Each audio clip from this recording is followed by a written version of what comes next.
Man, I love double strike so much. Just hit them all. Hit them all. Oh, it's so good.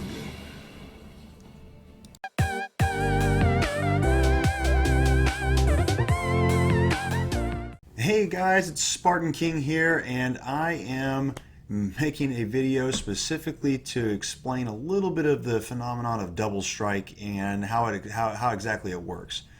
It gets kind of confusing. I know there's a lot of double strike cards in the Throne of Eldraine. We have several of them from previous iterations, and so I think if you haven't come across this, it kind of gets kind of confusing, and I want to try to help people understand and explain this. So I'd like to go into what double strike is, what first strike is, and then more specifically, some of those situations where what happens when you're blocking with two creatures against a double strike, or blocking with two double strikers against a creature, or running to get death touch, or does it stack, or some of those technical questions. So that's what I'm trying to get to, and I hope that it helps those people who have a lot of questions about double strike. So first off, just starting, what is double strike? What is first strike? The idea of double strike and first strike is just simply that it is a second combat phase that has been introduced into the game. And so just like flying is a second level of attacking from the land creatures, double strike and first strike is its own combat phase that happens before the actual combat phase. So it creates a whole new second combat phase when you have creatures with first strike and double strike, which is why it becomes a little bit confusing. So just as you see in this video here, whenever they attack, you'll note that they both are attacking right there at the first strike phase, and then you saw the fencing ace attack a second time. That is the double strike ability there. So what exactly happens when multiple blockers block a creature with double strike? Well, in this case, you can see that fencing ace has double strike where those two creatures are blocking him, both of them having a 2/2 power and toughness. Fencing ace went across both of them on the first combat, and then the second combat phase goes into attack. So what exactly happened here? I want to kind of break this down. What's happened is that fencing ace's power is 3, and the first creature's toughness is 2. So as he goes across hitting the first creature, this is again all part of the first combat phase. When he goes across the first creature, he knocks down that creature's life because he has 3 attack. So you do the 3 of the power minus his 2 of the first creature, leaving him only with 1 remaining power to hit the second creature. The second creature's toughness is 2 in this case. And so fencing ace's remaining power of 1 will hit that second creature's toughness of 2, reducing it down to 1, as you can see here in the picture. So what exactly happens after he takes damage? And notice the entire time that fencing ace did not take any damage on that. He's in a totally different combat phase than the rest of those creatures. So then we move to the second combat phase, and in this case, fencing ace has reset his power back to 3. But the creatures do not reset their toughness back. So you'll see in this picture the lynx still has a 1 toughness. That's because of fencing ace's original attack. So the second creature still maintains damage from that first combat. And when we move into this next combat phase, the second one, you'll see that fencing ace will attack into the lynx with a 3/1, and the lynx will block with a 2/1. In essence, both of them will now just kill each other off. Fencing ace will do 3 to the 1 toughness, and the lynx will do his 2 damage to the fencing ace's 1 toughness. And here's the same example here of another fencing ace hitting 2 creatures that are blocking it. And so I want to kind of break that one down just a second. I think we got a pretty good feel for this now, but you never know. So again, just like before, this fencing ace is a 3/2. When he comes across the attack, he is going to hit that first creature on the left there with a 2/1. His 3 power is going to hit that first creature's 1 toughness, essentially killing it on the first combat. This whole combat phase, though, just as before, is before the other two creatures. So either one of them, both of them, cannot apply damage to the fencing ace. However, just like going across multiple creatures, he will reduce down his attack, his power, as he comes across each creature. So in this case, fencing aces 3 is going to kill that one, and the second creature he hits, he'll only have 2 power left to do damage to that second creature. So what we'll see here is that that second creature is only going to have 1 toughness remaining going into the second combat damage. And just like before, fencing ace is going to move into his second combat damage with the vindictive vampire only having 1 remaining toughness. But fencing ace has been untouched this whole time in that first combat, so when he goes into the second combat, he is going to have fully a 3 power to hit this vindictive vampire. So vindictive vampire obviously has 2 power in this second combat phase. He's going to kill fencing ace as well.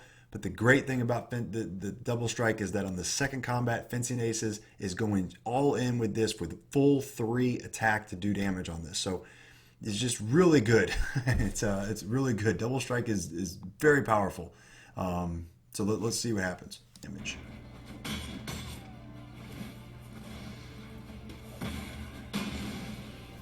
And one more example with Swiftblade Vindicator, because he's my boy. And 1-on-1, he will do damage to the first one and then kill himself off to the second one. So what exactly happens if I attack a double strike creature with another double strike creature? Or what happens if I attack a double strike creature with a first strike creature? Well, basically what's going to happen here, if you notice I have a Fervent Champion, he's attacking into these 2 creatures. The Fervent Champion has first strike, the cat has nothing, and the fencing ace has double strike. So if I attack both of these creatures, if they block both of them, my Fervent Champion is going to attack over the cat. The cat's not going to be able to do any damage at all because he doesn't even come into play on this first battle phase. And the fencing ace is going to block his attack on his first battle phase to my Fervent Champion. Now, if fencing ace survives this battle phase, then he will go into the next battle phase, in which case fencing ace would be able to do damage to my Fervent Champion, but I would not be able to do damage to his fencing ace.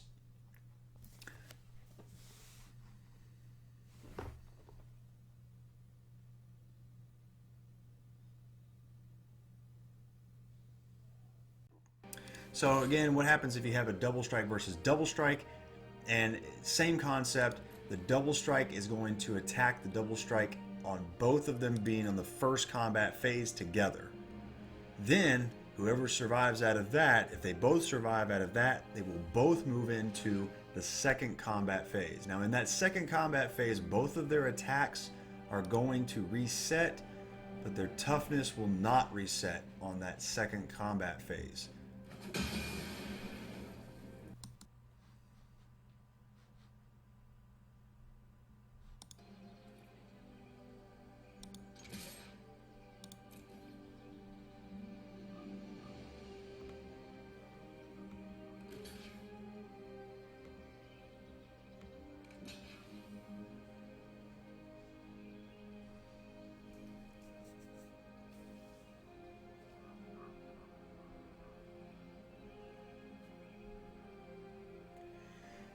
So what happens whenever you try to block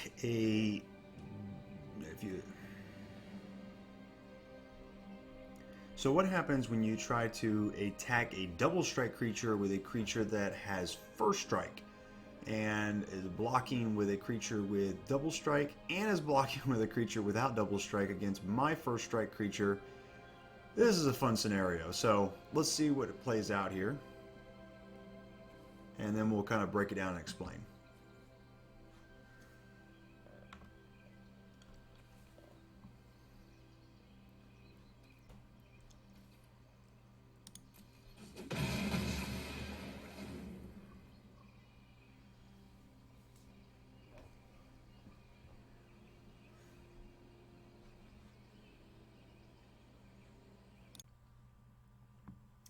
So what happens whenever you attack with a double strike into another double strike? Well, let's just find out.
Another question I've gotten is, can double strike stack?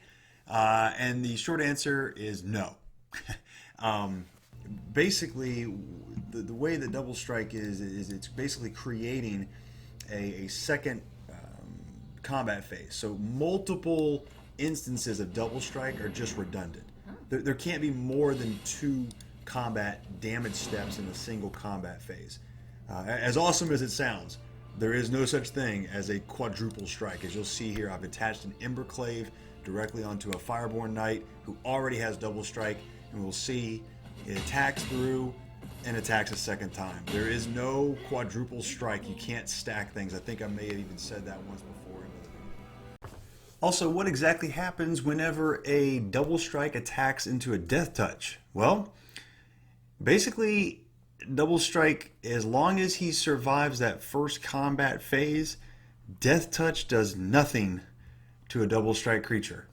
It is so broken.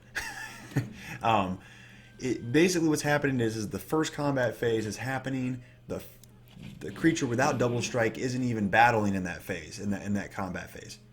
So he doesn't get to apply any of his effects, any of his death touch, any of his other kind of things like that would hurt your creature on that, because basically he's not even battling in this case.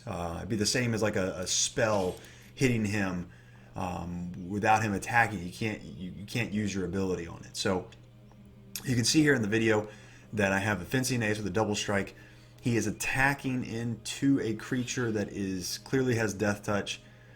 And you're going to watch when the fencing ace hits the death touch, it doesn't even apply because they're not even in this battle phase, really.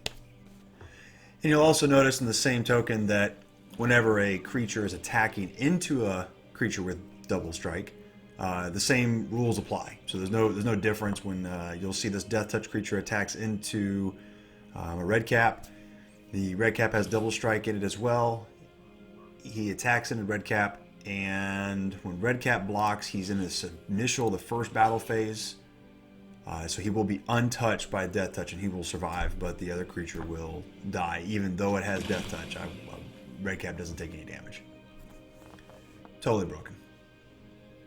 So what about 2 double strike blockers? Well, let me just go ahead and say, most of the time I would not recommend going up against 2 double strike blockers. You might as well just give up. Unless, in this particular scenario where I have shown here, the opponent has multiple plus counters on his creature he'll put on there to be able to get over. So what I wanted to show, the problem was I had to create a scenario against the computer in this case. It did not want to attack it with 2 double strike blockers, if that gives you a kind of an idea. Right now you can see that in that one. How do we do this and how does it break down? Let's see. Alright, so what you'll see here on the first combat step, their creature is a 9/6. So that 6 toughness has got to attack across both of my creatures without dying on this first combat step for it to even consider going in to a second combat step. So in this case, he's got to go across my for Tajik, which I know that Tajik is a first strike guy. He's not a double strike, but I gave him Uncaged Fury for this instance to be able to show the scenario. And he is going to have to cross over a power of 4 for my Tajik Knight, and he's going to have to come across my 1 for my second creature. And so he's going to survive both of those creatures in order to even come into the second step of the combat phase. So as you can see from the first combat results, my creatures have gone unscathed. No damage has been done to Tajik or my Swiftblade Vindicator, but he has taken the damage to his creature. So this is just, it seems unfair almost, but now he has to come in a second combat against my 2 creatures, fully untouched, full attack, full life, but he has only got 1 toughness remaining from that first combat. And the final portion, the second combat phase, Tajik has 4 damage. When their creature came in to attack across both of mine on the second combat, Tajik's 4 did 4 damage to him. And in this case, this creature that they have has a trample. But keep in mind, if he did not have trample, he would have died immediately against Tajik, even though he is a 9/6 against my 4/3 and my 1/1. Because they have double strike, my Tajik would have died, but my Swiftblade Vindicator would have survived, and they definitely would have died against Tajik. So double strike with 2 blockers, oh my goodness. I mean, just it's amazing when you have 2 blockers. They have to go through so much just to survive this. In this case, they would have had a 10 toughness plus 1 more, so it had to have been 11. So a rule of thumb is whatever the double strike creatures you're attacking into, both of them, your toughness has to be double whatever their power is plus 1 more just to survive it. So pretty good when you have 2 double striker guardians here on your side of the field. Not so good when you have to attack into them. And finally, kind of putting this all together, guys, is to see it play out for the second combat phase. Watch what happens.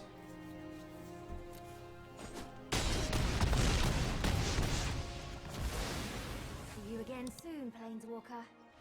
Hey guys, thanks for watching. If you want to see more deck videos, click the image. I make both Brawl and standard deck lists, so just choose your path wisely. Also, if you want to support me on Patreon, please click the link in the description.